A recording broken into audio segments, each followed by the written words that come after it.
ಅಂತ ಎಲ್ಲ ಅರಗುರು ಚರಮೂರ್ತಿಗಳಿಗೆ ನನ್ನ ಶರಣಾರ್ಥಿಗಳು. ಇಲ್ಲಿ ನೆರೆದಿರ್ತಕ್ಕಂಥ ವೇದಿಕೆ ಮೇಲಿರ್ತಕ್ಕಂಥ ಗೌರವಾನ್ವಿತ ಶಾಸಕರು ನೇಮರಾಜ್ ನಾಯ್ಕ ಸರ್ ಅವರೇ, ಮಾಜಿ ಸಂಸದರೇ, ಎಲ್ಲ ಜನಪ್ರತಿನಿಧಿಗಳೇ ಮತ್ತು ಇಲ್ಲಿರ್ತಕ್ಕಂಥ ಎಲ್ಲ ಭಕ್ತಾದಿಗಳೇ,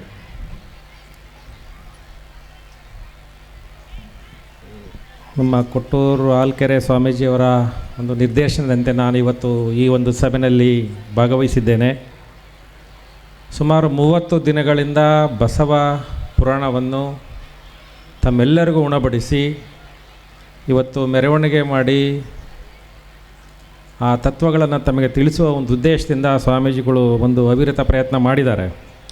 ಇವತ್ತಿನ ಒಂದು ಮೆರವಣಿಗೆಯಿಂದ ಬಸವ ತತ್ವದ ಪುರಾಣಗಳು ಬುಕ್ಸ್ಗಳು ಪಾವನವಾದವು.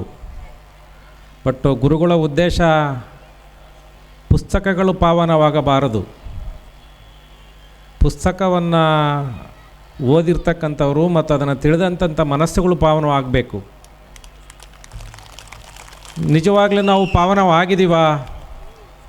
30 ದಿವಸ ಕೇಳಿದ್ದೀವಿ, 12ನೇ ಶತಮಾನದಿಂದನೂ ಕೇಳ್ತಾನೇ ಇದ್ದೀವಿ. ಒಬ್ಬೊಬ್ಬರು ಸ್ವಾಮೀಜಿಗಳ ಬಾಯಲ್ಲಿ ಒಂದೊಂದು ಥರ ನಾವು ವಚನಗಳನ್ನು ಪ್ರತಿ ಕಡೆ ಕೇಳ್ತಾ ಇದ್ದೀವಿ. ಬಟ್ ಏನಾದರೂ ಬದಲಾವಣೆ ಆಗಿದೆಯಾ? ನಮ್ಮ ಮನಸ್ಸು ಪಾವನೆ ಆಗಿದೆಯಾ? ಬದಲಾವಣೆ ನಾವು ಕಂಡು ಬಂದ್ವಿ ಅನ್ನೋದನ್ನು ನಾವೆಲ್ಲ ನೋಡಬೇಕಾಗುತ್ತೆ.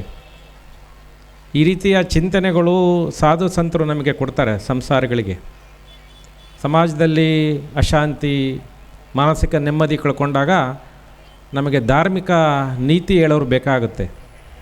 ಆ ಧಾರ್ಮಿಕ ನೀತಿಯನ್ನು ಸಾಧು ಸಂತರು ನಮ್ಮ ಸಮಾಜದಲ್ಲಿ ಇನ್ನೂ ಕೂಡ ಭಾರತದಲ್ಲಿ ಈ ಧಾರ್ಮಿಕತೆ ಬಗ್ಗೆ ಒಂದು ಸ್ಪಿರಿಚುವಲ್ ನಾಲೆಡ್ಜ್ ಬಗ್ಗೆ ನಮಗೆ ಮಾಹಿತಿಯನ್ನು ಅನೇಕ ಗ್ರಂಥ ಪುರಾಣಗಳಿಂದ ಕೊಡ್ತಾರೆ. ನೋಡಿರ್ಬೋದು ನೀವು, ಕೆಲವೊಬ್ಬರೆಲ್ಲ ಸ್ವಾಮೀಜಿಗಳು ಬಸವಣ್ಣನ ಬಗ್ಗೆ ಮಾತಾಡ್ಬೇಕಾದ್ರೆ ಸಾಕ್ಷಾತ್ ಬಸವಣ್ಣ ಮೈಯಾಗೆ ಬಂದ ನನಗೆ ಚೀರಿ ಕೂಗಿ ಏನೇನೋ ಮಾತಾಡ್ತಿರ್ತಾರೆ, ನೋಡಿರ್ಬೋದು. ಇನ್ನೇನು ಬಸವಣ್ಣ ಇವ್ರ ಮೈಯಲ್ಲಿ ಬಂದುಬಿಡೋದಾನೆ, ಇನ್ನೇನು ಬಿಡಿಸೋದು ಕಷ್ಟ ಅಂತೇಳಿ. ಬಟ್ ಅವರು ಪಾಲನೆಯಲ್ಲಿ ಹೇಗಿದ್ದಾರೆ ಸ್ವಾಮೀಜಿಯವರು? ಅವರು ಮಠಕ್ಕೆ ಹೋದ ಭಕ್ತರಿಗೆ ಯಾವ ರೀತಿ ಮಾತಾಡಿಸ್ತಾರೆ? ಬಡವರು ಭಕ್ತರು ಹೋದರೆ ಆ ಸ್ವಾಮೀಜಿ ಮಾತಾಡಿಸ್ತಾರಾ? ಅಥವಾ ಶ್ರೀಮಂತರು ಅಥವಾ ನನ್ನಂಥ DC ಅವರು ಹೋದ್ರೆ ಅಷ್ಟೇ ಮಾತಾಡಿಸ್ತಾರಾ? ಇವನ್ನೆಲ್ಲ ನಾವು ನೋಡಬೇಕಾಗುತ್ತೆ. ಕೆಲವು ಮಠಗಳಿಗೆ ಇವತ್ತು ಬಸವ ತತ್ವಗಳು ಅವ್ರಿಗೇನೋ ಒಂದು ಒಳ್ಳೆಯ ಕೆಲಸಕ್ಕೆ ಆಗಿದೆ ವಿನಃ ಸಮಾಜಕ್ಕೆ ದಾರಿದೀಪವಾಗಿ ಮಾಡಲಿಕ್ಕೆ ಬಸವ ತತ್ವಗಳನ್ನು ಅನೇಕ ಮಠಗಳು ಇವತ್ತು ಉಪಯೋಗಿಸ್ಕೊಳ್ತಾ ಇಲ್ಲ. ಕೆಲವು ಮಠಗಳು ಅದನ್ನು ಒಂದು ಧಾರ್ಮಿಕ ನೀತಿಗಾಗಿ ಬೆಳೆಸ್ಕೊಂಡು ಅನೇಕ ನಮ್ಮಂತಹ ಭಕ್ತಾದಿಗಳಿಗೆ ಉಣಪಡಿಸ್ತಾ ಇದ್ದಾರೆ. ಎಷ್ಟೋ ಬಾರಿ ಈಗ ಮೊದಲನೇದಾಗಿ ನಾನು ಬಂದು ನೋಡಿದೆ, ಇಷ್ಟು ಜನ ಸೇರೋದೇ ಕಷ್ಟ. ಎಲ್ಲ ಜನ ಬೀದಿಗೆ ಬಿದ್ದುಬಿಟ್ಟಿದ್ದಾರೆ. ಮಾರ್ಚ್ ಇದು ಎಂಥದ್ದು new year starting December end, ಒಂದು ಹೋಟೆಲ್ ಖಾಲಿ ಇಲ್ಲ ನಮ್ಮ ಹೊಸಪೇಟೆನಲ್ಲಿ. ಎಲ್ಲ ಬೇರೆ ರಾಜ್ಯ, ಬೇರೆ ದೇಶ ಎಲ್ಲರೂ ಬಂದು ಬೀದಿಗೆ ಬಿದ್ದುಬಿಟ್ಟಿದ್ದಾರೆ. ಅದರಲ್ಲಿ ನೀವು ಇಷ್ಟೊಂದು 10,000 ಜನ ಹೆಂಗೆ ಹಿಡಿದಿದ್ದಾರೋ ಸ್ವಾಮೀಜಿಗಳು, ಆಶ್ಚರ್ಯ ನನಗೆ. ಎಲ್ಲ ನ್ಯೂ ಇಯರ್ ಎಂಜಾಯ್ ಮಾಡ್ತಾಯಿದ್ದಾರೆ ಜನ, ಕ್ರಿಸ್ಮಸ್ ಎಂಜಾಯ್ ಮಾಡ್ತಾಯಿದ್ದಾರೆ. ಇಲ್ಲೆಲ್ಲೋ ಹೊರಗಡೆ ಮನೆಗೆ ಯಾರೂ ಅಡುಗೆ ಮಾಡೋಕ್ಕೆ ತಯಾರಿಲ್ಲ. ಯಾಕಂದ್ರೆ ರಜೆ ಕೊಟ್ಬಿಡುತ್ತಲ್ಲ ಸ್ಕೂಲು ಮಕ್ಕಳಿಗೆ, ಹೊರಗೆ ಹೋಗಲೇಬೇಕು, ಹೋಟ್ಲಲ್ಲಿ ಇರಲೇಬೇಕು. ಅಂಥದ್ರಲ್ಲಿ ಆಧ್ಯಾತ್ಮಿಕ ಪ್ರವಚನ ಕೇಳಲಿಕ್ಕೆ ಇಂಥ ಚಳಿನಲ್ಲಿ ಕೂತಿದ್ದಾರೆ ಅಂದರೆ ನಿಜವಾಗಿಯೂ ಗಜೇಂದ್ರಗಢದಲ್ಲಿ ಇನ್ನೂ ಆ ಭಕ್ತ ಬಸವಣ್ಣನ ಒಂದು ಆಂತರ್ಯ ಇನ್ನೂ ಚೆನ್ನಾಗಿದೆ ಅನ್ನೋದನ್ನು ನಾನು ಅನುಭವಿಸೋಕ್ಕೆ ಇಷ್ಟಪಡ್ತೀನಿ. ನಮ್ಮ ಮಾಜಿ ಸಂಸದರು ಹೇಳಿದರು, 92 ವಯಸ್ಸಾಗಿದೆ, ನಾನು ಮಾತಾಡ್ತಾ ಇದ್ದೀನಿ. ಯಾಕೆಂದರೆ ಬಸವಣ್ಣನ ತತ್ವಗಳನ್ನು ಭಕ್ತರ ಮುಖದಲ್ಲಿ ನೋಡಲಿಕ್ಕೆ ನಾನು ಎದ್ದು ದರ್ಶನ ಮಾಡೋಕ್ಕೆ ಬಂದೀನಿ ಅಂತ. ಇದು ನಿಜವಾದ ಬಸವ ತತ್ವ. ಯಾರು ಬಸವ ತತ್ವವನ್ನು ಪಾಲನೆ ಮಾಡ್ತಾರೋ ಅವರಲ್ಲಿ ಬಸವಣ್ಣ ಇರ್ತಾನೆ. ನೀವು ಮನೇಲಿ ಬುಕ್ ಇಟ್ಕೊಂಡು ಪ್ರತಿ ಸೋಮವಾರ ಪೂಜೆ ಮಾಡಿ ಗಂಟೆ ಬಾರಿಸಿದರೆ ಬಸವಣ್ಣನ ತತ್ವ ಬರೋದಿಲ್ಲ. ಬಸವಣ್ಣನ ತತ್ವನ ತಿಳ್ಕೊಬೇಕು ನಾವು. ಇವತ್ತು ನನಗೆ ಹೇಳಿದರು, ಆಡಳಿತದಲ್ಲಿ ದಕ್ಷ ಆಡಳಿತಾಧಿಕಾರಿ ಇದ್ದೀವಿ, ಭಾಳ ಚೆನ್ನಾಗಿ ಅದನ್ನು ಬಂದಂಥವ್ರು ಚೆನ್ನಾಗಿ ಮಾತಾಡಿಸ್ತೀವಿ ಅಂತ. ಒಬ್ಬ ಆಡಳಿತಕ್ಕೆ ಬಸವಣ್ಣನ ಕೆಲವು ವಚನಗಳನ್ನು ನಾವು ರೂಢಿ ಮಾಡ್ಕೊಂಡ್ರೆ ನಾವು ದಕ್ಷ ಆಡಳಿತಗಾರರಾಗಲಿಕ್ಕೆ ಸಾಕಷ್ಟು ಅವಕಾಶ ಇದೆ. ಅಲ್ಲಿ ಭಾಳ ಏನಿಲ್ಲ, ಬಂದವ್ರನ್ನ ಚೆನ್ನಾಗಿ ಮಾತಾಡಿಸ್ಬೇಕು. ಏನು ಬಂದಿರಿ ಅಳ್ದಳವಿದ್ದರೆ ಎಂದರೆ, ಕುಳಿರಿ ಎಂದರೆ ನೆಲ ಕುಳಿಯು ಹೋಗುವುದೇ, ಒಡನೆ ನುಡಿದರೆ ಶಿರ ಹೊಟ್ಟೆ ಹೊಡೆಯುವುದೇ, ಕೊಡಲಿಲ್ಲದಿದ್ದರೇನು, ಚೆನ್ನಾಗಿ ಮಾತಾಡಿಸಿ ಅಂತ. ಬಂದಂತಹ ಎಲ್ಲ ಜನಕ್ಕೂ ಆಫೀಸ್ನಲ್ಲಿ ನಾನೇನು ಕೊಡೋದು ಬೇಕಾಗಿಲ್ಲ. ಏನು, ಯಾವ ಊರು, ಏನಾಗಬೇಕಿತ್ತು, ಇದು ಹಿಂಗೆ ಇದೆ, ಬರೋದಿಲ್ಲ, ಇಲ್ಲ ಹಿಂಗೆ ಬರುತ್ತೆ, ನಿಮ್ಗೆ ಈ ರೀತಿ ಆದರೆ ಕೆಲಸ, ಇಷ್ಟು ಮಾತಾಡಿದ್ರೆ ಸಾಕು ಜನಕ್ಕೆ ಒಳ್ಳೆ ಡಿ ಸಿ ಅಪ್ಪ, ಒಳ್ಳೆ ಅಧಿಕಾರಿಗಳು ಅಂತಾರೆ. ಯಾವ ಜನನೂ ಕೆಲಸ ಆಗಲ್ಲ ಅಂತೇಳಿದ್ರೆ ಸಿಟ್ಟಾಗಲ್ಲ, ಮಾತಾಡಿಸ್ಬೇಕು. ಇದನ್ನು ಬಸವಣ್ಣ 12ನೇ ಶತಮಾನದಲ್ಲಿ ಹೇಳ್ಕೊಟ್ಟಿದ್ದಾರೆ. ಇದನ್ನು ನಾವು ಪಾಲನೆ ಮಾಡ್ತಾ ಇದ್ದೀವ? ಅನೇಕ ಸ್ವಾಮೀಜಿಗಳು ಬಸವ ತತ್ವ ಹೇಳಂತಾರೆ, ವಾಟ್ಸಪ್ನಲ್ಲಿ ನೋಡ್ತಿರ್ಬೇಕು, ಇಡೀ ದೇಶನೆಲ್ಲ ಕಮೆಂಟ್ ಮಾಡ್ತಿರ್ತಾರೆ, ಇದು ಹಂಗಿದೆ, ಇದು ಹಿಂಗಿದೆ, ವ್ಯವಸ್ಥೆ ಹಿಂಗಾಗ್ಬೇಕು, ಹಂಗಾಗಬೇಕು ಅಂತ. ಮತ್ತು ಬಸವ ತತ್ವದಲ್ಲಿ ಏನು ಹೇಳಿದರು? ಪರರ ಚಿಂತೆ ನಮಗೆ ಕೈಯ, ಎಮ್ಮ ಚಿಂತೆ ನಮಗೆ ಸಾಲದೆ, ಕೂಡಲ ಸಂಗಮ ಒಲಿದನೋ ಒಲಿಯನೋ ಎಂಬ ಚಿಂತೆ ಆಸಲುಂಟು ಒದೆಯಲುಂಟು. ನಮ್ಮ ಮಠ, ನಮ್ಮ ಜನ, ನಮ್ಮ ಫ್ಯಾಮಿಲಿ, ನಮ್ಮ ಕುಟುಂಬನ ನಾವು ಸರಿ ಮಾಡೋಕ್ಕೆ ತಯಾರಿಲ್ಲ.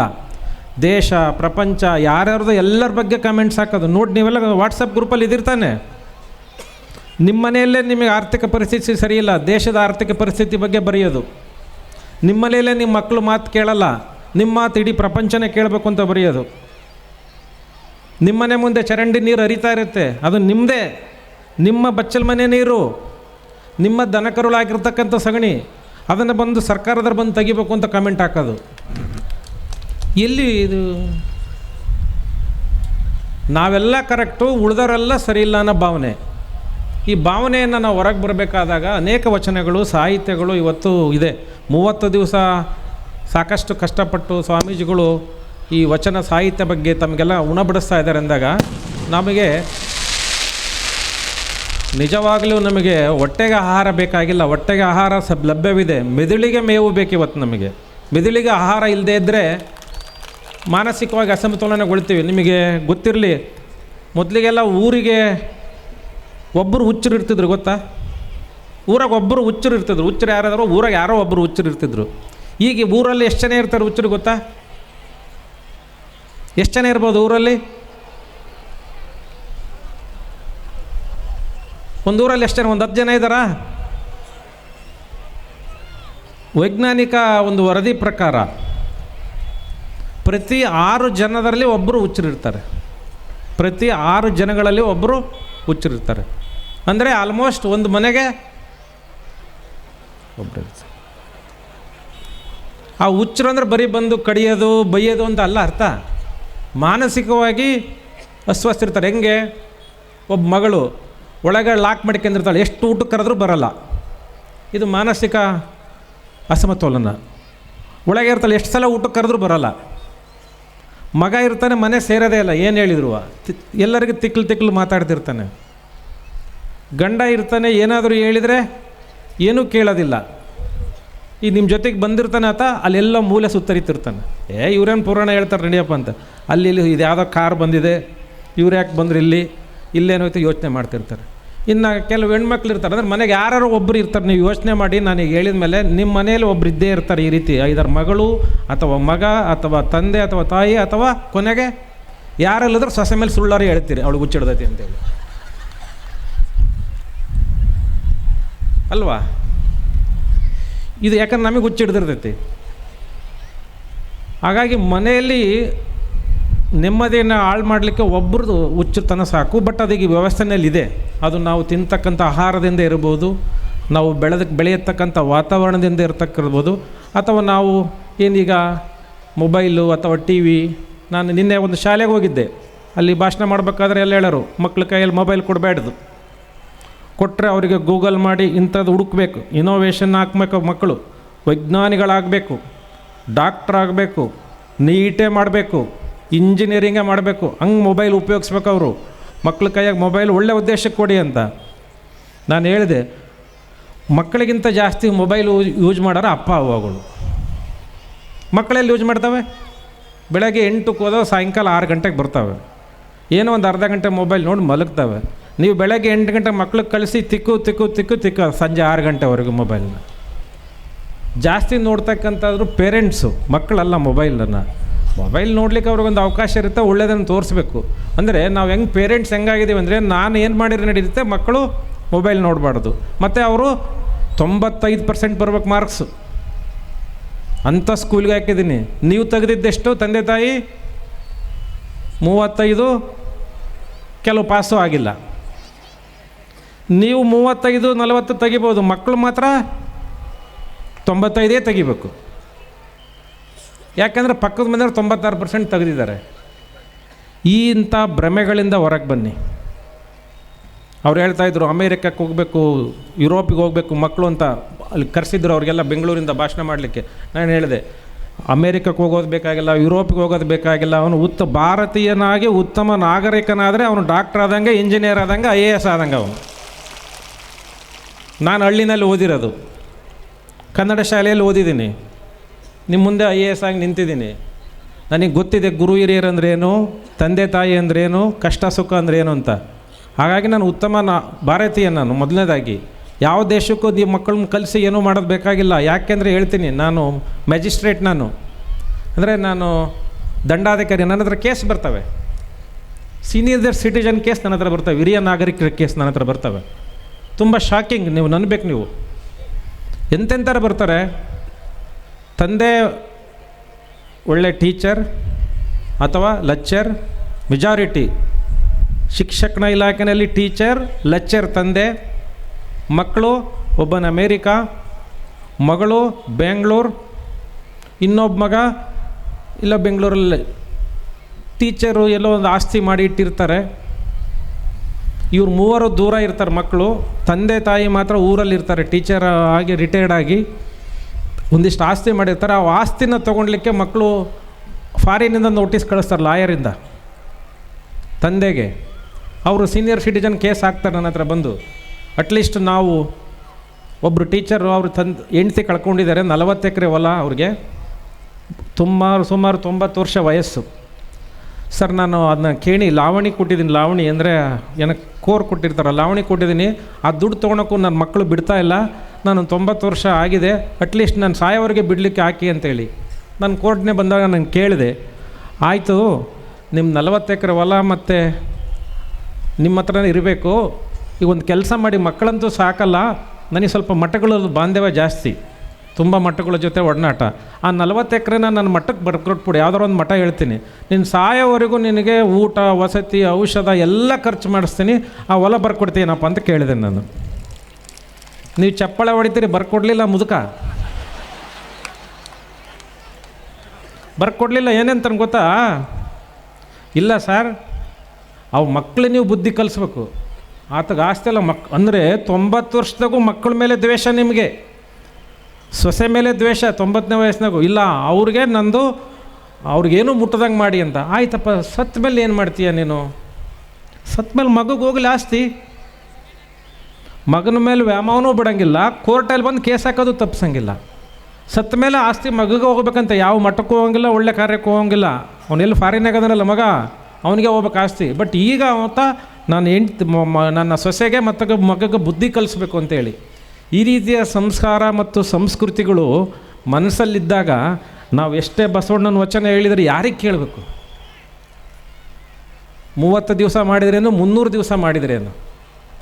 ಅದಕ್ಕೆ ಬಸವಣ್ಣನ ತತ್ವ ಸಿದ್ಧಾಂತಗಳು ನಮಗೆ ದಾರಿಗೆ ದೀಪ ಆಗಬೇಕು, ನಮ್ಮ ಜೀವನಕ್ಕೆ ಮಾರ್ಗದರ್ಶನ ಆಗಬೇಕು.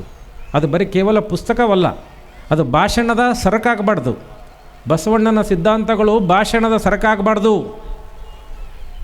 ಆ ಭಾಷಣನ ಮಾಡಿ ನಾವು ಅದರಿಂದ ಹಣ ಗಳಿಸೋಂಥ ವ್ಯವಸ್ಥೆ ಆಗಬಾರ್ದು. ಪುಸ್ತಕವನ್ನು ಪ್ರಿಂಟ್ ಮಾಡಿ ಅದರಿಂದ ಹಣ ಗಳಿಸೋ ವ್ಯವಸ್ಥೆ ಆಗಬಾರ್ದು.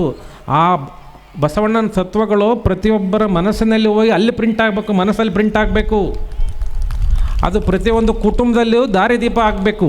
ಆವಾಗ ಮಾತ್ರ ಬಸವಣ್ಣ ಮಾಡಿರ್ತಕ್ಕಂಥ ಎಲ್ಲ ಏನು ಸಾಧನೆಗಳಿದೆ, ಆ ಎಲ್ಲ ಸಾಧನೆಗಳಿಗೂ ಕೂಡ ಒಂದು ದಾರಿ ಆಗ್ತೈತೆ. ನಾವು ಒಂದು ಮಾತು ಕಲೀಲಿಕ್ಕೆ, ಮಾತು ಮಕ್ಕಳಿಗೆ ಎಷ್ಟು ವರ್ಷಕ್ಕೆ ಬರುತ್ತೆ? 3 ವರ್ಷಕ್ಕೆ ಮಾತು ಬರುತ್ತೆ ಮಕ್ಕಳಿಗೆ. ಬಟ್ ನಮಗೆ ಹೆಂಗೆ ಮಾತಾಡಬೇಕು ಅಂತ ಗೊತ್ತಾಗೋದು ಎಷ್ಟು ವರ್ಷಕ್ಕೆ? ಗೊತ್ತೇ ಆಗಲ್ಲ ನಮಗೆ. 3 ವರ್ಷಕ್ಕೆ ಮಾತು ಬರುತ್ತೆ, ಬಟ್ ಹೆಂಗೆ ಮಾತಾಡ್ಬೇಕು ಯಾರ ಹತ್ರ ಅನ್ನೋದು ನಮಗೆ ಕೊನೆವರೆಗೂ ಗೊತ್ತಾಗಲ್ಲ. ಯಾಕೆಂದರೆ ಆ ಸಂಸ್ಕೃತಿ ಸಂಸ್ಕಾರಗಳು ನಮ್ಮಲ್ಲಿ ಇರೋಲ್ಲ. ಬೇರೆಯವರಿಗೆ ಮನಸ್ಸಿನ ನೋವಾಗಂಗೆ ಮಾತಾಡೋದು, ವ್ಯಂಗ್ಯವಾಗಿ ಮಾತಾಡೋದು, ಅಸಹ್ಯವಾಗಿ ಮಾತಾಡೋದು, ಇನ್ನೊಬ್ಬರು ಮನಸ್ಸಿಗೆ ಸಂತೋಷವಾಗಂಗೆ ಮಾತಾಡೋಕ್ಕೆ ನಾವು ಕಲ್ತಿದ್ದೀವ? ಕಲಿಯೋಕ್ಕಾಗ್ತಾ ಇಲ್ಲ. ಹಾಗಾಗಿ ಬಸವಣ್ಣ ಎಲ್ಲ ಹೇಳ್ತಾರೆ, ನುಡಿದರೆ ಮುತ್ತಿನ ಹಾರದಂತಿರಬೇಕು. ಚೆನ್ನಾಗಿ ಭಾಷಣ ಮಾಡ್ತೀವಿ, ಇದ್ರ ಬಗ್ಗೆ ಪ್ರಬಂಧ ಬರಿತೀವಿ, ಸ್ಕೂಲಲ್ಲಿ ಮಾರ್ಕ್ಸ್ ತೊಗೊಂಡಿದ್ದೀವಿ ನಾವೆಲ್ಲ. ನುಡಿದರೆ ಸ್ಫಟಿಕದ ಸಲಾಕೆ ಅಂತಿರಬೇಕು, ನುಡಿದರೆ ಲಿಂಗವು ಮೆಚ್ಚಿ ಔದೌದೇನೆ ಬೇಕು. ಎಲ್ಲಿ ನಾವು ಆ ಥರ ನುಡಿತಾ ಇದ್ದೀವಿ? ಅತ್ತೆ ಸೊಸೆಗೆ ಚೆನ್ನಾಗಿ ಮಾತಾಡಿಬಿಟ್ರೆ ಮುಗ್ದೇ ಹೋಯ್ತು, ಅಥವಾ ಸೊಸೆ ಅತ್ತೆಗೆ ಚೆನ್ನಾಗಿ ಮಾತಾಡಿದ್ರೆ ಫ್ಯಾಮಿಲಿ ಬಂಗಾರ ಆಯಿತು. ಮಾತಾಡೋಕ್ಕೆ ತಯಾರಿಲ್ಲ ನಾವು. ಮಗ ತಂದೆ ತಾಯಿನ ಸ್ವರ್ಗಕ್ಕೆ ಕರ್ಕೊಂಡು ಹೋಗ್ತಾನೆ, ಶ್ರವಣ ಕುಮಾರ್ ಅಂತಾರೆ. ಮಗಳು ಸ್ವರ್ಗವನ್ನು ತರ್ತಾಳೆ ಹುಟ್ಟಿದ ತಕ್ಷಣ ಮನೆಗೆ. ಆದರೆ ಸೊಸೆ ಬಂದು ಮನೆಯನ್ನು ಸ್ವರ್ಗವನ್ನಾಗಿ ಮಾಡ್ತಾಳೆ ಸೊಸೆ. ಅರ್ಥ ಆಯ್ತಲ್ಲ ನಿಮಗೆ? ಮಗ ತಂದೆ ತಾಯಿನ ಸ್ವರ್ಗಕ್ಕೆ ಕರ್ಕೊಂಡು ಹೋಗ್ತಾನೆ ತೋರಿಸ್ಲಿಕ್ಕೆ. ಮಗಳು ಹುಟ್ಟಿದ ತಕ್ಷಣ ನಮ್ಮ ಮನೆಗೆ ಸ್ವರ್ಗ ಬಂತಪ್ಪ, ಮಗಳು ಬಂದಳು, ಲಕ್ಷ್ಮಿ ಬಂದರು ಅಂತೀವಿ. ಬಟ್ ಸೊಸೆ ಹಂಗಲ್ಲ, ಬಂದ ಮನೆಯನ್ನು ಸ್ವರ್ಗವಾಗಿ ಕನ್ವರ್ಟ್ ಮಾಡ್ತಾಳೆ, ಬಂದ ಮನೆಯನ್ನು ಸ್ವರ್ಗವಾಗಿ. ಹಾಗಾಗಿ ಇಲ್ಲಿ ಯಾರು ಪ್ರಮುಖರು ಯಾರು ಅಪ್ರಮುಖರು ಅಂತ ಗೊತ್ತಾಯಿದೆಯಾ? ಕುವೆಂಪು ಅವರು ಹೇಳ್ತಾರೆ, ಪ್ರಪಂಚದಲ್ಲಿ ಯಾರು ಪ್ರಮುಖರು ಅಲ್ಲ, ಯಾರು ಅಪ್ರಮುಖರು ಅಲ್ಲ, ಎಲ್ಲರೂ ಒಂದೇ. ಒಮ್ಮೆ ಕಾಗೆ ಮತ್ತು ಗಿಳಿ ಎರಡು ಕಾಡಲ್ಲಿರುತ್ತೆ. ಗಿಳಿ ಕಾಗೆಗೆ ಹೇಳುತ್ತೆ, ನೀನು ತುಂಬ ಕಪ್ಪಿದೆಯಾ, ಅಸಹ್ಯ ಇದೆಯಾ, ನಿನ್ನ ಯಾರೂ ಪ್ರೀತಿ ಮಾಡೋದಿಲ್ಲ ಅಂತ. ಕಾಗೆಗೆ ಬೇಜಾರಾಗುತ್ತೆ, ಹೌದು ನಾನು ಕಪ್ಪಿದ್ದೀನಿ, ನನ್ನ ಯಾರೂ ಇಷ್ಟಪಡೋದಿಲ್ಲ, ನಾನು ಕೂಗಿದ್ರೂ ಕೂಡ ಕೆಲವ್ರಿಗೆ ಇಷ್ಟ ಆಗಲ್ಲ, ಅದನ್ನೇನೋ ತಿಳ್ಕೊಳ್ತಾರೆ ಅಂತ. ಅಷ್ಟೊತ್ತಿಗೆ ರಾಜ ರಾಣಿ ಅವರು ಕಾಡಿನ ಮಧ್ಯೆಯಲ್ಲಿ ಹೋಗ್ತಾ ಇರ್ತಾರೆ. ಆವಾಗ ರಾಣಿ ಹೇಳ್ತಾಳೆ, ಅದು ಗಿಳಿ ತುಂಬ ಚೆನ್ನಾಗಿದೆ, ನನಗೆ ಬೇಕು ಅಂತ. ಅಷ್ಟೇ. ಮತ್ತು ಸಹಜವಾಗಿ ರಾಣಿ ಹೇಳಿದ ತಕ್ಷಣ ಅವರ ಹಿಂಬಾಲಕರು ಹೋಗಿ ಗಿಳಿನ ತೊಗೊಂಬರ್ತಾರೆ. ಗಿಳಿ ತೊಗೊಂಡೋಗಿ ಮನೆಯಲ್ಲಿ ಸಾಕ್ತಾರೆ. ಸುಮಾರು ಒಂದು 6 ತಿಂಗಳಾದಮೇಲೆ ಗಿಳಿ ತುಂಬ ಒಣಗಿ ಹೋಗಿರುತ್ತೆ. ಯಾಕೆಂದರೆ ಅದಕ್ಕೆ ಸ್ವತಂತ್ರ ಇರಲ್ಲ, ಒಳಗಡೆ ಏನು ಹಾಕ್ತಾರೆ ಅದನ್ನೇ ತಿಂದು ಹಾಗೇ ಇರಬೇಕದು. ಒಮ್ಮೆ ಆ ರಾಜನ ತಂದೆಯ ದಿನ ಇರುತ್ತೆ, ಅವತ್ತು ಶ್ರಾದ್ದ ಏನೋ ಮಾಡ್ತಾರಲ್ಲ ಆ ರೀತಿ. ಅವಾಗ ಅವರು ಕಾಗೆಗೆ ಎಡೆ ಹಾಕ್ಬೇಕಾಗುತ್ತಲ್ಲ ಹೊರಗಡೆ ಬಂದು. ಆವಾಗ ಆಕಿ ರಾಣಿ ಬಂದು ಹೊರಗಡೆ ಎಲ್ಲ ಮೃಷ್ಟಾನ್ನ ಭೋಜನವನ್ನು ಹಾಕಿ ಕಾಕಾ ಕಾಕಾ ಅಂತ ಕರಿತಾ ಇರ್ತಾಳೆ. ಒಳಗಡೆ ಬಂದು ಕರಿಬೇಕಾದ್ರೆ ಕಾಗೆ ಬಂದು ಆ ಮೃಷ್ಟಾನ್ನ ಭೋಜನ ತಿನ್ನುತ್ತೆ. ನೋಡಿದಾಗ ಒಳಗಡೆ ನೋಡುತ್ತೆ, ಗಿಳಿ ಕೂತಿರುತ್ತೆ. ಅವಾಗ ನೋಡಿ ನಗುತ್ತೆ ಕಾಗೆ, ನಿಂದೇನು ಕರ್ಮ, ತುಂಬ ಸುಂದರವಾಗಿದ್ದೆ, ರಾಜರಾಣಿ ಬೇಕು ಅಂತೇಳಿ ನಿನ್ನನ್ನು ತೆಗೆದುಕೊಂಡು ಬಂದರು, ಒಳಗೆ ಕೂಡಿ ಹಾಕಿದ್ದಾರೆ, ಸೊರಗಿದೆಯಾ ನೋಡು, ನಾನು ಹಿಂಗಿದ್ದೀನಿ. ರಾಜರಾಣಿ ಮೃಷ್ಟಾನ್ನ ಭೋಜನ ಮಾಡಿ ನನ್ನನ್ನು ಕರೆದ್ರು. ಅದು ಅವ್ರ ಭಾಷೆಗಲ್ಲ, ನನ್ನ ಭಾಷೆ ಕಲ್ತು ಕರಿತಾ ಇದ್ದಾರೆ, ಕಾಕಾ ಕಾಕಾ ಅಂತೇಳಿ. ನನ್ನ ಭಾಷೆ ಕಲಿತು ನನ್ನನ್ನು ಕರೆದು ಮೃಷ್ಟಾನ್ನ ಭೋಜನ ಕೊಡ್ತಾ ಇದ್ದಾರೆ. ಹಾಗಾಗಿ ಪ್ರಪಂಚದಲ್ಲಿ ಯಾರೂ ಪ್ರಮುಖರು ಅಲ್ಲ, ಯಾರೂ ಅಪ್ರಮುಖರು ಅಲ್ಲ. ಇದನ್ನು ಕುವೆಂಪು ಅವರು ಹೇಳಿದ್ದಾರೆ. ಎಲ್ಲರೂ ಒಂದೇ, ನಾವೆಲ್ಲರೂ ಮಾನವರೇ. ಸಾಧ್ಯವಾದಷ್ಟು ನಾವು ದೈವತ್ವವನ್ನು ಒಲ್ಬೇಕಾಗುತ್ತೆ. ಎಲ್ಲಿಯೂ ಕೂಡ ಬಸವಣ್ಣವರು ನೀವು ಪೂಜೆ ಮಾಡಬೇಡಿ, ಭಕ್ತಿ ಇಡಬೇಡಿ ಅಂತ ಹೇಳಿಲ್ಲ. ಒಬ್ಬೊಬ್ಬರು ಒಂದೊಂದು ರೀತಿ ವ್ಯಾಖ್ಯಾನ ಮಾಡ್ತಾರೆ. ಬಸವಣ್ಣ ಹೇಳಿದ್ದಿಷ್ಟೇ, ಅವರು ನಿಮ್ಮ ಮನವ ಸಂತೈಸಿಕೊಳ್ಳಿ, ನಿಮ್ಮ ತನುವ ಸಂತೈಸಿಕೊಳ್ಳಿ, ನೀವು ಸುಖವಾಗಿರ್ರಿ. ನಿಮಗೆ ಯಾವುದು ಇಷ್ಟ ಅನಿಸುತ್ತೆ ಅದನ್ನು ಗೌರವಿಸಿ, ಯಾವುದು ಒಳ್ಳೆಯದು ಅನಿಸುತ್ತೆ ಅದನ್ನು ಪೂಜಿಸಿ, ಹಿರಿಯರಿಗೆ ಗೌರವ ಕೊಡಿ, ನಿಮ್ಮ ಪಾಡಿಗೆ ನೀವು ನಿಮ್ಮ ಜೀವನವನ್ನು ಮಾಡಿ. ಸಾಧ್ಯವಾದಷ್ಟು ಇನ್ನೊಬ್ಬರಿಗೆ ಮನಸ್ಸಿಗೆ ನೋಯಿಸಬೇಡಿ, ಇನ್ನೊಬ್ಬರಿಗೆ ತೊಂದರೆ ಕೊಡಬೇಡಿ ಅಂತೇಳಿ ಆ ರೀತಿಯ ಒಂದು ಆಡಳಿತವನ್ನು ಇವತ್ತು ಬಸವಣ್ಣವರು ನಮಗೆ 12ನೇ ಶತಮಾನದಲ್ಲಿ ಕೊಟ್ಟೋಗಿದ್ದಾರೆ. ಇವತ್ತು ಕೂಡ ಅನೇಕ ವಚನಗಳು ನಮ್ಮ ಆಡಳಿತ ವಿಚಾರದಲ್ಲಿ ಬಂದಾಗ ನಾವೇನಾದರೂ ಇವತ್ತು ಒಂದು ಒಳ್ಳೆಯ ಕೆಲಸ ಮಾಡಬೇಕು ಅಂತ ಅಂದ್ಕೊಂಡ್ರೆ ಬಸವಣ್ಣವರ ವಚನಗಳು ನಮಗೆ ದಾರಿದೀಪ್ತವಾಗ್ತವೆ. ಎಷ್ಟೋ ಬಾರಿ ನಮ್ಮ ಒಂದೇ ಒಂದು ಸಲಹೆಯಿಂದ ನಾನು ಪ್ರತಿದಿನ ನನ್ನ ಕಚೇರಿ 10 ಗಂಟೆಗೆ ಹೋದರೆ ನಾನು ರಾತ್ರಿ 7, 8, 9 ತನಕ ಇರ್ತೀನಿ. ಪ್ರತಿಯೊಬ್ಬರು ಕೂಡಿಗೂ ಒಳಗಡೆ ಅಲೋ ಇದೆ ನನ್ನ ಆಫೀಸಲ್ಲಿ. ಅಂದರೆ ಯಾರೂ ಪ್ರಮುಖರಲ್ಲ, ಯಾರೂ ಅಪ್ರಮುಖರಲ್ಲ. ಚೀಟಿ ಕೊಟ್ಟು ಬಂದರು, ವೈಟ್ ಲೆನಿನ್ ಬಟ್ಟೆ ಹಾಕ್ಕೊಂಬಂದರು, ಕೋಟ್ ಹಾಕ್ಕೊಂಬಂದರು, ಅವ್ರಿಗೆ ಸ್ಪೆಷಲ್ ಎಂಟ್ರಿ ಅಂತ ಏನೂ ಇಲ್ಲ. ಒಬ್ಬ ರೈತ, ಒಬ್ಬ ಸಾಮಾನ್ಯ, ಒಬ್ಬ ಕಡು ಬಡವ, ಒಬ್ಬ ದೀನದಲಿತ ಯಾರು ಬಂದರೂ ನನ್ನ ಕಚೇರಿಗೆ ನೇರವಾಗಿ ಎಂಟ್ರಿ. ಇದು ಬಸವ ತತ್ವದಲ್ಲಿದೆ. ನಾನೇನು ಬೇರೆ ಏನೂ ಮಾಡಿಲ್ಲ.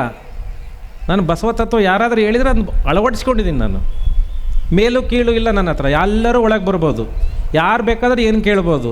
ಅವ್ರು ಎಲ್ಲ ಹೋದ್ಮೇಲೆ ಎಲ್ಲ ಜನ ಹೋಗಿದ್ದಾರೇನಪ್ಪ ಅಂತ ನಾನು ಪ್ಯೂನ್ ಕೇಳ್ತೀನಿ, ನನ್ನ ಪಿ ಎನ. ಸರ್ ಎಲ್ಲ ಜನ ಹೋಗಿದ್ದಾರೆ, ಇವತ್ತು ಇಲ್ಲಿ ಬರಬೇಕಾದ್ರೆ ನಾನು 6:40 ಯಾರಾದರೂ ಜನ ಹೊರಗಡೆ ಇದ್ದಾರಾ ನೋಡಿ ಅಂತ ಹೇಳಿದೆ. ಯಾರೂ ಇಲ್ಲ ಅನ್ನೋದಕ್ಕೆ ಬಂದೆ. ಇನ್ನೂ 20 ನಿಮಿಷ ಜನ ಇದ್ದರೆ ನಾನು ಲೇಟಾಗೇ ಬರ್ತಿದ್ದೆ. ಯಾಕೆಂದ್ರೆ ಅಲ್ಲಿ ಬಂದಿರ್ತಕ್ಕಂಥವ್ರು ಮುಖ್ಯ. ನನಗೆ ಬೇರೆ ಊರಿಂದ ಬಂದಿದ್ದಾರೆ, 100-150 ಕಿಲೋಮೀಟ್ರಿಂದ ನನ್ನ ಕೇಳಿಕೆ ಬಂದಿರ್ತಾರೆ ಅವರು. ನಾನು ಅವ್ರಿಗೆ ಒಂದೇ ಎರಡು ಮಾತು ಸಾಂತ್ವನದ ಮಾತು, ಇದು ಬರುತ್ತೆ, ಕಾರ್ಡ್ ಇಲ್ಲ ಸರ್ ನಂದು, ಆಯಿತು. ಒಂದು ವಾಟ್ಸಪ್ ತಗೊಂಡು ಆ ತಹಶೀಲ್ದಾರಿಗೆ ಕಳಿಸಿದ್ರೆ ಅವ್ರ ಕಾರ್ಡ್ ಆಗುತ್ತೆ. ಸರ್ ಕ್ಯಾಸ್ಟ್ ಸರ್ಟಿಫಿಕೇಟ್ 3 ಸಲ ಹೋಗಿದ್ದೀನಿ ಕೊಟ್ಟಿಲ್ಲ, ಒಂದು ಫೋಟೋ ತೊಗೊಂಡು ವಾಟ್ಸಪ್ನಲ್ಲಿ ಕಳಿಸಿದ್ರೆ ನನ್ನ ಗ್ರೂಪಲ್ಲಿ ಹಾಕಿದ್ರೆ ಆ village accountant immediate caste certificate ಮಾಡಿ ಕೊಡ್ತಾನೆ. ಇದರಿಂದ ನಾನೇನು ಕಳ್ಕೊಂಡಿಲ್ಲ, ನನಗೆ ಸಮಯ ಇದೆ. ಒಂದು ವಾಟ್ಸಪ್ಪಲ್ಲಿ ಫೋಟೋ ತೆಗೆದಾನೆ, ಅವ್ನು ಯಾರೇ ಇರಲಿ, ಇನ್ಫ್ಲೂಯೆನ್ಸ್ ನನ್ನ ಹತ್ರ ಬೇಕಾಗಿಲ್ಲ. ಅದನ್ನೇ ಬಸವಣ್ಣ ಹೇಳಿದ್ದು, ಯಾವ ಇನ್ಫ್ಲೂಯೆನ್ಸ್ ಯಾಕೆ ಬೇಕು? ಒಬ್ಬ ಮನುಷ್ಯನ ಮಾನವೀಯತೆ ಆಧಾರದ ಮೇಲೆ ನಾವು ಗೌರವಿಸಬೇಕು. ಪ್ರತಿಯೊಬ್ಬ ಮಾನವ ಜೀವಿನೂ ಅವರಿಗೆ ಆದಂಥ ಗೌರವ ಕೊಡಬೇಕು ನಾವು, ಅದು ಯಾರೇ ಆಗಿರಲಿ. ಆ ತತ್ವಗಳನ್ನು ಅಳವಡಿಸಿಕೊಂಡ್ರೆ ಮಾತ್ರ ನಾವು ಆಡಳಿತದಲ್ಲಿ ನಾವು ಮಾಡಬೇಕಾಗತ್ತೆ. ಹೆಚ್ಚಾಗಿ ನಾನು ಅನ್ನೋ ಅಹಂಕಾರವನ್ನು ನಾವು ತ್ಯಜಿಸಬೇಕಾಗತ್ತೆ. ಮೊದಲನೇದಾಗಿ ನಾವೇನು ಸ್ಟೇಜ್ ಮೇಲೆ ಕೂರ್ತೀವಲ್ಲ, ಸ್ವಲ್ಪ ನಾವು ಮೇಲೆ ಹೋಗ್ಬಾರ್ದು ಯಾವಾಗಲೂ. ಸ್ಟೇಜ್ ಮೇಲೆ ನೀವು ನಮಗೆ ಗೌರವ ಕೊಟ್ಟು ಕೂರಿಸಿದಿರಿ ಅಂದ ತಕ್ಷಣ ಅದೇ ರೀತಿ ನಾವು ನಿಮಗೆ ಗೌರವ ಕೊಡೋದನ್ನು ಮರಿಬಾರ್ದು. ಒಂದೊಂದ್ಸಲ ಏನಾಗುತ್ತೆ ನಮಗೆ ಗೊತ್ತಿಲ್ಲದಂಗೆ ನಾವು ಅಹಂಕಾರಕ್ಕೆ ಆಗ್ತೀವಿ. ಆಮೇಲೆ ನಾನು ಅನ್ನೋದಷ್ಟು ಸುಲಭವಾಗಿ ಬಿಡೋದಿಲ್ಲ. ಬಸವಣ್ಣ ಅದೇ ಹೇಳ್ತಾಯಿದ್ರು, ನಾನು ಅನ್ನೋದನ್ನು ಬಿಡಬೇಕು ಅಂತೇಳಿ. ಆಮೇಲೆ ಹಿಂಗೆ ನಮ್ಮ ಗುರುಗಳ ಹತ್ರ ಒಬ್ಬರು ಬರ್ತಾರೆ ಶಿಷ್ಯ, ಬಂದು ಅವನು ಅಮರ ಶಿಲ್ಪಿ, ತುಂಬ ಶಿಲ್ಪಿ ಮಾಡ್ತಾನೆ, ತುಂಬ ದುಡ್ಡು ಗಳಿಸಿರ್ತಾನೆ. ಆಮೇಲೆ ಅವನು ದೇವರುಗಳನ್ನು ಭಾಳ ಚೆನ್ನಾಗೆ ಬಿಡಿಸ್ತಾನೆ, ದೇವರ ಮೂರ್ತಿಗಳನ್ನು. ಸಹಜವಾಗಿ ದೇವರ ಮೂರ್ತಿ ಒಯ್ಯರೆಲ್ಲ ಭಕ್ತರು, ಅವನ್ನೆಲ್ಲ ನೋಡಿ ಏನಾಗಿರುತ್ತೆ, ಇದು ನಾನು ಮಾಡಿರೋ ಮೂರ್ತಿ.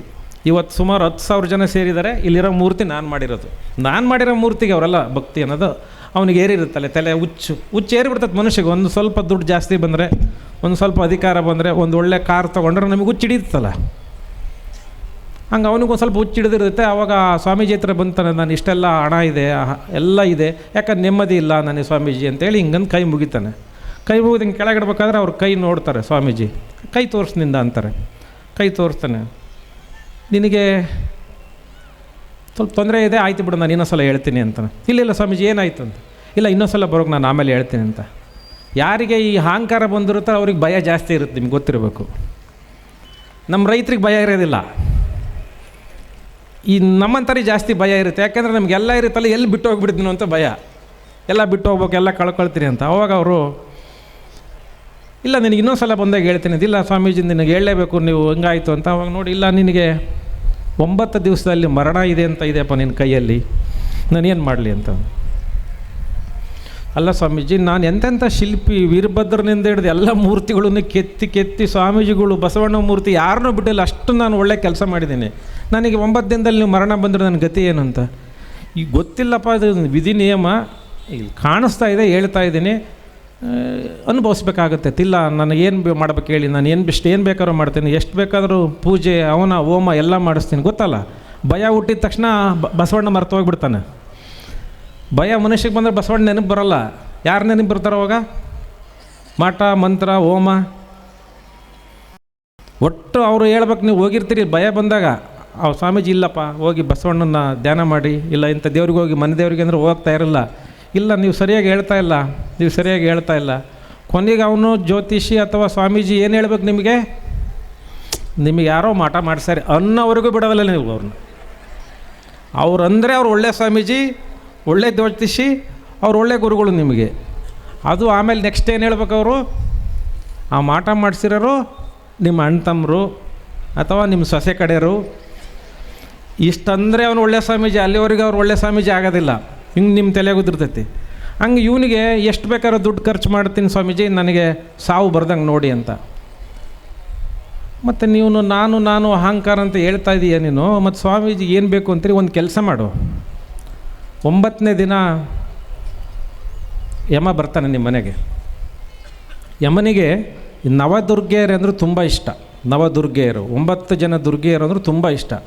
ನೀನು ಹೆಂಗೂ ಶಿಲ್ಪಿ ಇದೆಯಾ, 9 ಮೂರ್ತಿಗಳನ್ನು ಮಾಡಿಬಿಡು, ನವದುರ್ಗೆಯರನ್ನು ನೀಟಾಗಿ ಅದನ್ನು ಕೆತ್ತನೆ ಮಾಡಿ ಇಟ್ಬಿಡು. ಅವನು ಬಂದು ಆ ನವದುರ್ಗೆಯರು ನೋಡಿದ ತಕ್ಷಣವೇ ಭಾವ ಪರಶವನಾಗಿ ಅವನು ವಾಪಸ್ ಹೋಗ್ಬಿಡ್ತಾನೆ, ನೀನು ತಗೊಂಡು ಹೋಗಿ ಬಂದಾನು. ಬಟ್ ಬರೋದಂತೂ ಸತ್ಯ, ನಿಮ್ಮ ಮನೆಗೆ ನೀನು ಅಷ್ಟರೊಳಗಡೆ 9 ಮೂರ್ತಿಗಳನ್ನು ಮಾಡು ಅಂತ. ಇಲ್ಲ ಸ್ವಾಮೀಜಿ ತುಂಬ ಕಷ್ಟ ಆಗುತ್ತೆ, 9 ಮೂರ್ತಿ ಮಾಡೋಕ್ಕಾಗಲಿಕ್ಕಿಲ್ಲ ಅಷ್ಟು ಬೇಗ, ಇನ್ನು 9 ದಿವಸದಲ್ಲಿ ಅಂತ. 9 ಮೂರ್ತಿ ಮಾಡಲಿಲ್ಲ ಅಂದರೆ ನೀನು ಹೋಗ್ತೀಯಾ, ರಾತ್ರಿ ಆಗಲು ನೋಡಿ ಹೆಂಡ್ತಿ ಮಕ್ಕಳು ಎಲ್ಲರೂ ಸೇರಿ ಮೂರ್ತಿ ಮಾಡು, ಇವಾಗ ಮಾಡಪ್ಪ ಅಂತ. ಇವನು ಇನ್ನೇನು ಮತ್ತೆ ಸ್ವಾಮೀಜಿ ಇದೇ ಅಂತಿಮನ, ಮತ್ತು ಅದಕ್ಕೇನು ಹೋಮ ಗಿಮ ಯಾವ್ದಾದ್ರು ಮಾಡಿಸೋದು ಅಥವಾ ಏನಾರ ದುಡ್ಡು ಕಟ್ಟೋದು ದೇವರಿಗೆ ಉಂಡೆಗೆ ಒಂದು 10 ಲಕ್ಷ ಏನಾರು ಹಾಕಿದ್ರಿ ಏನಾರು ಅವಕಾಶ ಆಯ್ತಾ ಅಂತ ಕೇಳ್ತಾನೆ. ಅದೊಂದು ಅವಕಾಶ ಇರುತ್ತಲ್ಲ, ದೇವಸ್ಥಾನಕ್ಕೆ ಹೋಗಿ 10 ಲಕ್ಷ ಉಂಡೆ ಹಾಕಿರೋ ಮತ್ತೊಂದು 10 ವರ್ಷ ನಮಗೆ ಆಯುಷ್ ಬರುತ್ತೆ ಅಂತ ಯಾರ್ಯಾರು ಹೇಳಿಬಿಟ್ರೆ ಹಾಕೇ ಬಿಡೋರು ನಾವು ವರ್ಷ 10 ಲಕ್ಷನ. ಇಲ್ಲ ನೀನು ಹೋಗೋದು ನಿಜ ಇದೆ, ನೀನು ನೋಡು ಅಂತೇಳಿ ಅವನು ಹೋಗಿ ಇಮಿಡಿಯೇಟ್ ನವದುರ್ಗೆ ಮತ್ತು ನಿಪುಣ, ಅವನು ಒಳ್ಳೆ ಶಿಲ್ಪಿ, ಸಾಕ್ಷಾತ್ ನವದುರ್ಗೆಯರನ್ನೇ ಅವನು ಶಿಲ್ಪಿ ಮಾಡ್ತಾ ಹೋಗ್ತಾನೆ. 8 ಮೂರ್ತಿಗಳಾಗುತ್ತೆ 9ನೇ ದಿನ ಬೆಳಗ್ಗೆ. 9ನೇದು ಆಗಲ್ಲ. ಮತ್ತು ಆ ಗುರುಗಳ ಹತ್ರ ಬಂದು ಕೇಳ್ತಾನೆ, ಇಲ್ಲ ನನ್ನ ಕೈಲಿ ಆಗಲಿಲ್ಲ, ಒಂದು ಮೂರ್ತಿ ಆಗಲಿಲ್ಲ, ದಯವಿಟ್ಟು ಏನಾದ್ರು ಮಾಡಿ ಸ್ವಲ್ಪ ನನಗೆ ಕನ್ಸೆಷನ್ ಕೊಡಿ ಅಂತ. ಅಪ್ಪ ಯಾರಿಗೆ ಬೇಕಾದ್ರೆ ಕನ್ಸೆಷನ್ ಕೇಳ್ಬೋದು, ಯಮನ ಹತ್ರ ಕನ್ಸೆಷನ್ ಕೇಳೋಕ್ಕಾಗುತ್ತಾ? ಆ ಸ್ವಾಮೀಜಿ ಹೇಳ್ತಾರೆ, ನಂದೇ ನನಗೆ ಗೊತ್ತಿಲ್ಲ, ನಿಂದೆ ಹೆಂಗೆ ಹೇಳಪ್ಪ ಯಮನ ಹತ್ರ? ಅಲ್ಲಿ ಎಲ್ಲಿ ಯಮನ ಹತ್ರ ಇನ್ಫ್ಲುಯೆನ್ಸ್ ಇಲ್ಲ, ಚೀಟ್ ಇಲ್ಲ, ಬುಕ್ ಇಲ್ಲ, ಏನೂ ಇಲ್ಲ ಅವ್ರ ತಗೆ. ಅವ್ರು ಸುಮ್ಮನೆ ತೊಗೊಂಡು ಹೋಗೋಣ ಅಷ್ಟೇ. ಅದು ಬಂದು ಹಿಂಗೆ ಹಿಡ್ಕೊಂಡು ತೊಗೊಂಡು ಹೋಗೋದು. ಒಂದು ಕೆಲಸ ಮಾಡೋ, ನೀನು ಕೂಡ ಶಿಲ್ಪಿಯಾಗಿ ತುಂಬ ಚೆನ್ನಾಗಿದ್ದೀಯಾ, ನಿನಗೂ ಕೂಡ ಅದ್ರ ಯಾವ ಥರ ಇಡಬೇಕು ಅಂತ ಆ 9ನೇ ನವದುರ್ಗೆ ನೀನೇ ನಿಂತ್ಕೊಂಡ್ಬಿಡು, ಬಣ್ಣ ಹಾಕ್ಕೊಂಡು ಅದೇ ಥರನೇ, ಶೇಕ್ ಆಗಬಾರ್ದು. 9 ನಡುವೆ ನಿಂತ್ಕೊಂಡ್ಬಿಡು ನೀನು, ಆ ಕಡೆ 4 ಈ ಕಡೆ 4, ನೀನು ನಡುವೆ ನಿಂತ್ಕೋ. ಅದೇ ಥರ ಡ್ರೆಸ್ ಮಾಡ್ಕೊ, ನವದುರ್ಗೆ ಥರನೇ ನಿಂತ್ಕೊಂಡ್ಬಿಡು. ಯಾವ ಕಾರಣಕ್ಕೂ ನೀನು ಶೇಕ್ ಆಗಬಾರ್ದು, ಯಾವ ಕಾರಣಕ್ಕೂ ಕಣ್ಣು ಬಿಡಬಾರ್ದು, ಏನು ಶೇಕ್ ಮಾಡಬಾರ್ದು, ಬಾಡಿನ ನಿಂತ್ಕೊಂಡ್ಬಿಡು ಅಂತ. ಆಯಿತು ನಿಂತ್ಕೊಳ್ತೀನಿ ಅಂತಾನೆ. ನಿಂತ್ಕೊಳ್ತಾನೆ. 9ನೇ ದಿನ ಮಧ್ಯಾಹ್ನದಷ್ಟೊತ್ತಿಗೆ ಯಮ ಬರ್ತಾನೆ. ಮನೆ ಮುಂದೆ 9 ಮೂರ್ತಿಗಳು ಇರ್ತವೆ. ಯಮನಿಗೆ ತುಂಬ ಖುಷಿ ಆಗುತ್ತೆ. ನವದುರ್ಗೆಯರ ಪ್ರಿಯ, ಅವನು ನೋಡಿದ ಖುಷಿ ಅದು. ದೇವತೆಗಳು ಏನಪ್ಪ ಸಾಕ್ಷಾತ್ ನವದುರ್ಗೆಯರು ಇಲ್ಲಿ ಕೈ ಮುಗಿದ ಎಲ್ಲ ಮಾಡಿದ. ಎಲ್ಲ ನೋಡ್ತಾ, ಯಾವ ಪುಣ್ಯಾತ್ಮನಪ್ಪ ಇವನು ಈ ಮೂರ್ತಿ ಕೆತ್ತಿರೋದು ಅಂತ ಟಕ್ಕಂತ ನಾನೇ ಅಂದ್ಬಿಡ್ತಾನೆ.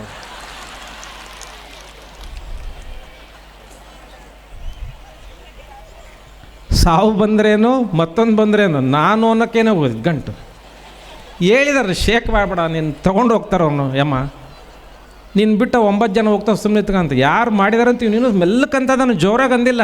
ಯಾವ ಪುಣ್ಯಾತ್ಮಪ್ಪ ಇಷ್ಟು ಚೆನ್ನಾಗಿ ಮಾಡ್ಯಾನ, ಟಕ್ಕ ನಾನೇ ಮಾಡಿದ್ದು ಅಂತ. ಬಾ ಮುಂದೆ ಬಾ, ನೀನು ಆಗ್ಲಿಂದ ಹುಡುಕ್ತಾ ಇದ್ದೀನಿ ನಾನು ನಿನ್ನ, ಎಲ್ಲೂ ಕಾಣಲಿಲ್ಲ, ಬಟ್ ಇವಾಗ ನೀನು ಇಲ್ಲೇ ಇದೆಯಾ ನಡಿ ಅಂತೇಳಿ. ಹಿಂಗೆ ಮನುಷ್ಯಗೆ ಸಾವು ಎದುರಿಗಿದ್ರೂ ಕೂಡ ನಾನು ಅನ್ನೋದನ್ನು ನಾವು ಮರೆಯಲ್ಲ. ಇದು ನಮ್ಮ ಜೀವನದಲ್ಲಿ ಪ್ರತಿದಿನದಲ್ಲಿ ಇದೆ.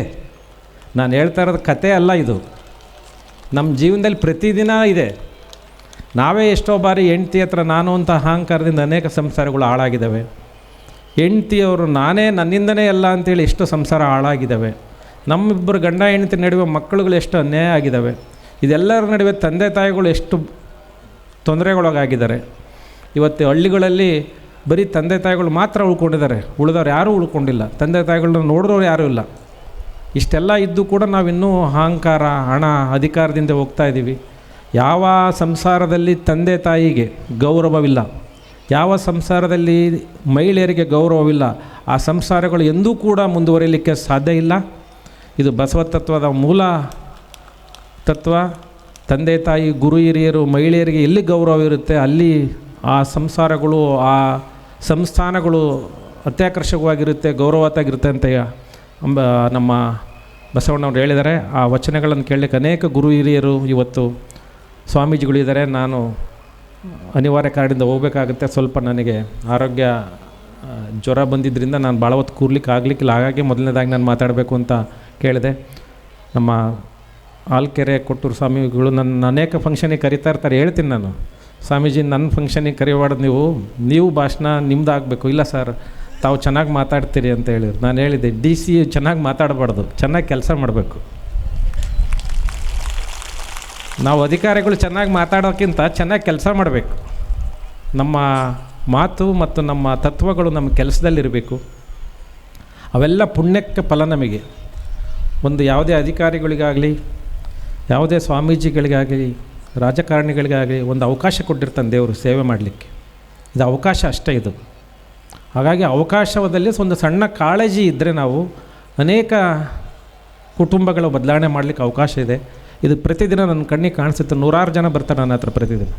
ಮಹಿಳೆಯರು ಬರ್ತಾರೆ 100 ಜನ, ಅಂಗವಿಕಲರು ಬರ್ತಾರೆ. ನನಗೆ 6 ತಿಂಗಳಿಂದ ಪೆನ್ಷನ್ ಬಂದಿಲ್ಲ ಅಂತ. ಒಂದು ಮೆಸೇಜಲ್ಲಿ 6 ತಿಂಗಳಿಗೆ ಅವ್ರ ಪೆನ್ಷನ್ ಬರುತ್ತೆ. ನಾನೇನು ಮಾಡಲಿಕ್ಕಾಗಲಿಲ್ಲ, ಸರ್ಕಾರದ ಹಣವನ್ನು ಅವರಿಗೆ ಸರಿಯಾದ ಸಮಯದಲ್ಲಿ ಕೊಡುವುದು ಅಷ್ಟೇ ನನ್ನ ಕೆಲಸ. ಹಾಗಾಗಿ ಇವೆಲ್ಲ ತತ್ವಚಿಂತನೆಗಳನ್ನು, ಬಸವಣ್ಣನ ಆದರ್ಶಗಳನ್ನು ಪಾಲನೆ ಮಾಡಿದಲ್ಲಿ ಅಧಿಕಾರಿಗಳಾಗಲಿ ಅಥವಾ ಸಾರ್ವಜನಿಕರಾಗಲಿ ಅತ್ಯಂತ ಯಶಸ್ವಿಯಾಗಿ ಸಂಸಾರವನ್ನು ಮತ್ತು ಸಮಾಜವನ್ನು ನಾವು ಸಾಗಿಸ್ಬೋದು. ಸಮಾಜದಲ್ಲಿ ತತ್ವಗಳು, ಸಿದ್ಧಾಂತಗಳು ನಮ್ಮ ದಾರಿಗೆ ದೀಪವಾಗಿರಬೇಕು ಅಂತ ಹೇಳ್ತಾ, ನನ್ನನ್ನು ಕರೆಸಿ ತಮ್ಮೆಲ್ಲರ ಬಸವಣ್ಣನ ದರ್ಶನ, ಭಕ್ತರ ದರ್ಶನ ಮಾಡಿಸಿದ್ದಕ್ಕೆ ಆಲ್ಕೆರೆ ಸ್ವಾಮೀಜಿ ಮತ್ತು ನಮ್ಮ ಕೊಟ್ಟೂರು ಮಠದ ಸ್ವಾಮೀಜಿಗಳಿಗೆ ಅನಂತ ಅನ್ನದ ಧನ್ಯವಾದಗಳು. ಅದೇ ರೀತಿ ವೇದಿಕೆ ಮೇಲಿರ್ತಕ್ಕಂಥ ಎಲ್ಲ ಗುರು ಹಿರಿಯರು, ಸ್ವಾಮೀಜಿಗಳು, ಶರಣರು, ಸಂತರು, ತಾವೆಲ್ಲರೂ ಇಲ್ಲಿ ಇವತ್ತು ಸೇರಿದಿರಿ. ಇಂಥ ಚಳಿಯಲ್ಲೂ ಕೂಡ ಅನೇಕ ಕಡೆ ಬೇರೆ ಬೇರೆ ಅವಕಾಶ ಇದ್ದರೂ ಕೂಡ ಚಿಂತನೆ ಮತ್ತು ಮಂಥನ ಮಾಡಲಿಕ್ಕೆ ತಾವೆಲ್ಲ ಸೇರಿದಿರಿ. ತಮಗೆಲ್ಲರಿಗೂ ಕೂಡ ಗುರುಗಳ ಆಶಯದಂತೆ ಬಸವಣ್ಣನವರ ತತ್ವ ಸಿದ್ಧಾಂತಗಳು ತಮ್ಮ ಮನೆಯ ಬೆಳಕಾಗಲಿ, ತಮ್ಮ ಮನೆಯ ದಾರಿ ದೀಪವಾಗಲಿ ಅಂತ ಹೇಳ್ತಾನೆ ನಾನು ಮಾತನ್ನು ಮುಗಿಸ್ತೇನೆ. ಎಲ್ಲರಿಗೂ ಶರಣರು.